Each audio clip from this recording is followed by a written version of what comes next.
أشهد أن لا إله إلا الله نحمده ونصلي على رسوله الكريم أما بعد فأعوذ بالله من الشيطان الرجيم بسم الله الرحمن الرحيم إن الذين يشترون بعهد الله وأيمانهم ثمنا قليلا أولئك لا خلاق لهم في الآخرة ولا يكلمهم الله ولا ينظر إليهم يوم القيامة ولا يزكيهم ولهم عذاب أليم صدق اللہ العظیم۔ اس سورہ بقرہ کی سورہ آل عمران کی آیت نمبر 77 آپ کے سامنے تلاوت کرنے کی سعادت حاصل کی۔ ترجمہ اس کی ہے کہ بے شک اللہ کے عہد اور اپنی قسموں کے مقابلے میں جو لوگ حقیر ذلیل معاوضہ لیتے ہیں، یہ وہ لوگ ہیں جن کے لیے آخرت میں کوئی حصہ نہیں، اور نہ ہی ان سے اللہ تعالیٰ کلام فرمائے گا، یعنی بات فرمائے گا قیامت کے دن، اور نہ ان کو ان کی طرف نظر رحمت فرمائیں گے، نظر کرم فرمائیں گے قیامت کے دن۔ وَلَهُمْ عَذَابٌ عَلِيمٌ، ایسے لوگوں کے لیے دردناک عذاب ہے۔ اللہ کے عہد کے عوض دنیا کمانے والوں کو تنبیہ فرمائی گئی۔ یہودیوں میں سے جو اللہ تعالیٰ کا عہد تھا کہ نبی آخر زمان حضرت محمد رسول اللہ صلی اللہ علیہ وسلم پر ایمان لائیں گے، اللہ سے وعدہ ہی نہیں کیا۔ اس عہد کو انہوں نے اپنے عوام سے چھپایا اور بدل بھی دیا، کیونکہ جو صفات تورات شریف میں رسول اللہ صلی اللہ علیہ وسلم کی انہوں نے پڑھی تھی، ان کو واقعی طور پہ جاننے کے باوجود انہوں نے تغیر اور تبدیل کر دیا، اور اپنے عوام کو بتایا کہ جو صفات ہم نے پڑھی ہیں وہ ان پر منطبق نہیں ہوتی۔ اس طرح اپنے عوام کو اپنی جانب کر کے اپنی ریاست باقی رکھی اور اپنے عوام سے رشوت لیتے رہے۔ یہ عہد خداوندی کے عوض حقیر دنیا حاصل کرنا ہوا۔ حضرت اکرمہ رضی اللہ عنہ نے فرمایا کہ یہ آیت ابو رافع اور کنانہ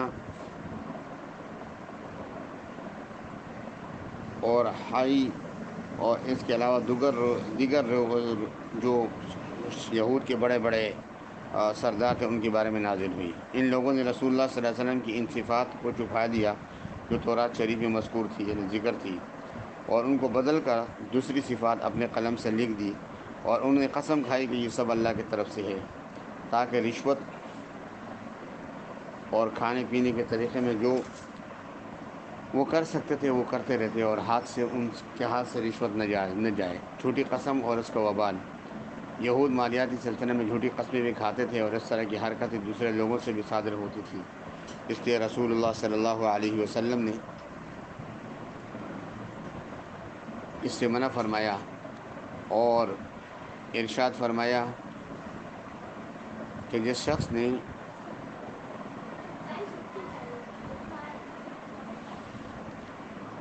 جھوٹی قسمیں کا وبال ان کے اوپر۔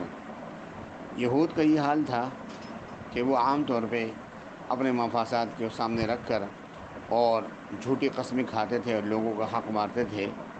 اللہ تعالیٰ نے ان پر سخت غصہ فرمایا، اور اللہ نے اس بات کو بھی فرمایا کہ نہ اللہ تعالیٰ قیامت میں ان سے بات کرے گا، نہ ان کی طرف رحمت کی نگاہ سے دیکھیں گے، اور نہ اللہ تعالیٰ ان کو عذاب سے پاک کریں گے، بلکہ خود اللہ رب العزت نے فرمایا کہ ایک فرشتہ، یعنی فرشتے ان کے حوالے کر دیے جائیں گے، اور جو فرشتے ان سے حساب لیں گے اور پھر ان کو وہ جہنم کے اندر پھینک دیں گے۔ اللہ تعالیٰ کو اچھائی کے ساتھ یاد نہ فرمائے گا، اور نہ اللہ ان کو گناہوں سے پاک کرے گا۔ حافظ ابن کثیر رحمۃ اللہ علیہ لکھتے ہیں کہ اللہ تعالیٰ ان کو گناہوں سے پاک نہیں کرے گا، اور اسی طرح یہ بھی ہے کہ ان کو دوزخ میں بھیج دے گا، نہ ان کی مغفرت کرے گا اور نہ ان کے گناہوں کو معاف فرمائے گا۔ جیسے دوسرے کچھ لوگ کچھ وقت کے لیے دوزخ میں جائیں گے اور گناہوں کی سزا معاف ہونے کے بعد پھر واپس آئیں گے، تو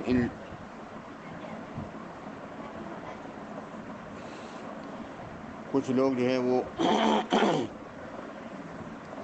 سزا بھگتنے کے بعد دوزخ سے نکل آئیں گے، لیکن ان کے لیے ایسا نہیں ہوگا، بلکہ یہ ہمیشہ کے لیے دوزخ کے اندر رہیں گے، دردناک عذاب میں رہیں گے، اور یہ کبھی بھی وہاں سے نہیں نکالے جائیں گے۔ اشعث بن قیس رضی اللہ عنہ نے بیان فرمایا کہ میرے اور ایک یہودی شخص کے درمیان زمین کے بارے میں مخاصمت کی، یعنی جھگڑا تھا۔ اس نے انکار کر دیا اور کہا کہ تمہارا کوئی حق نہیں ہے۔ میں اسے نبی کے اکرم صلی اللہ علیہ وسلم کی خدمت میں لے آیا۔ سرکار دو عالم صلی اللہ علیہ وسلم نے مجھ سے فرمایا کہ تمہارے پاس کوئی گواہ ہے؟ میں نے عرض کیا کہ نہیں۔ آپ نے یہودی سے فرمایا کہ تم قسم کھا۔ میں نے عرض کی یا رسول اللہ صلی اللہ علیہ وسلم، وہ تو قسم کھا لے گا اور میرا مال لے جائے گا۔ اللہ تعالیٰ نے اس پر یہ آیت نازل فرمائی کہ وہ لوگ جو کہ خریدتے ہیں اللہ کے وعدوں کو، اللہ کے عہد کو اپنے قسموں کے ذریعے تھوڑے ملک کے بدلے، تھوڑے پیسوں کے بدلے۔ عبداللہ بن مسعود رضی اللہ عنہ نے رسول اللہ صلی اللہ علیہ وسلم کا ارشاد نقل فرمایا کہ جو کوئی شخص بھی جھوٹی قسم کھائے تاکہ کسی کا مال وہ ہڑپ کر جائے، اس کے مال کو حاصل کر لے، اللہ تعالیٰ اس سے اس حال میں ملاقات کرے گا کہ اللہ تعالیٰ کا اس پر غصہ ہوگا۔ اللہ تعالیٰ نے قرآن میں اس کی تصدیق فرمائی ہے۔ اس کے بعد حضرت ابن مسعود رضی اللہ عنہ نے یہ آیت تلاوت فرمائی، ان الذین یشترون بعہد اللہ۔ حضرت ابو وائل رضی اللہ عنہ کے شاگرد ابن مسعود رضی اللہ عنہ فرماتے ہیں کہ اس کے بعد حضرت اشعث سے میری ملاقات ہوئی۔ انہوں نے فرمایا کہ عبداللہ بن مسعود نے آج تم سے کیا بیان کیا؟ میں نے ان سے کہا کہ انہوں نے مجھے یہ کہا۔ فرمایا کہ انہوں نے بالکل ٹھیک فرمایا، اور یہ آیت جو ہے نا میرے بارے میں نازل ہوئی تھی۔ عبداللہ بن ابی اوفا رضی اللہ عنہ بیان کرتے ہیں کہ ایک شخص مال بیچنے کے لیے کھڑا ہوا، اس نے اللہ کی قسم کھا لی کہ اتنا مال میں نے اتنا میں لیا، اور یہ اس نے جھوٹ بولا کیونکہ اس نے مال اتنے میں نہیں لیا تھا۔ تو اس شخص نے اپنے آپ کو جھوٹی قسم کھانے کے بدلے جہنم کے اندر پھینک دیا۔ اللہ تعالی ہم سب کی جہنم سے حفاظت فرمائے۔ اللہ ہمیں اپنے اللہ کے نام کی قدردانی کی توفیق عطا فرمائے۔ حضرت ابو ذر رضی اللہ عنہ سے روایت ہے کہ رسول اللہ صلی اللہ علیہ وسلم نے ارشاد فرمایا کہ 3 آدمی ایسے ہیں کہ قیامت کے دن اللہ تعالیٰ سے نہ ان سے کلام فرمائے گا، نہ ان کے لیے عذاب ہے۔ اور پھر ابو ذر رضی اللہ عنہ نے عرض کیا کہ ان کا برا ہوا، نقصان میں پڑ گئے۔ کون ہیں یہ لوگ یا رسول اللہ صلی اللہ علیہ وسلم؟ آپ صلی اللہ علیہ وسلم نے فرمایا کہ اپنے کپڑوں کو ٹخنے سے نیچے لٹکانے والے، اور کسی کو کچھ دے کر احسان جتانے والے، اور اپنی بکری کے سامان کو جھوٹی قسم کے ذریعے چالو کرنے والا۔ ابو ہریرہ رضی اللہ عنہ سے روایت ہے کہ رسول اللہ صلی اللہ علیہ وسلم نے ارشاد فرمایا کہ قسم ہو، یہ قسم سودا کو کم کر دیتی ہے اور اس کی برکت ختم ہو جاتی ہے، یعنی جو قسم کھا کے سامان بیچتا ہے۔ بہت سے لوگ حاکم کے وہاں جھوٹے مقدمے لے جاتے ہیں اور وہاں جھوٹی قسمیں کھا کے دوسروں کا مال ہڑپ کر جاتے ہیں۔ ان لوگوں نے اپنے آپ کو برباد کر دیا۔ رسول اللہ صلی اللہ علیہ وسلم نے ارشاد فرمایا کہ یہ شخص نے ایسی چیز کا دعویٰ کیا کہ جو اس کا نہیں تھا، فرمایا کہ اس نے اپنا ٹھکانہ دوزخ میں بنا لیا۔ اور عبداللہ بن انیس رضی اللہ عنہ سے روایت ہے کہ رسول اللہ صلی اللہ علیہ وسلم نے ارشاد فرمایا کہ بڑے بڑے گناہوں میں سے اللہ کے ساتھ شرک کرنا، ماں باپ کو تکلیف دینا، جھوٹی قسمیں کھانا، جس کسی شخص نے بھی اپنی بات پر جمع ہونے کے لیے، اپنی بات کو پکا کرنے کے لیے قسم کھا لی، تو فرمایا کہ اس نے مچھر کے پر کے برابر اگر کوئی جھوٹی بات اس نے داخل کر دی تو وہ قیامت کے دن ایک سیاہ داغ بن کر اس کے چہرے پہ سامنے آئے گا۔ اللہ تعالیٰ ہمیں جھوٹی قسموں سے محفوظ فرمائے، اور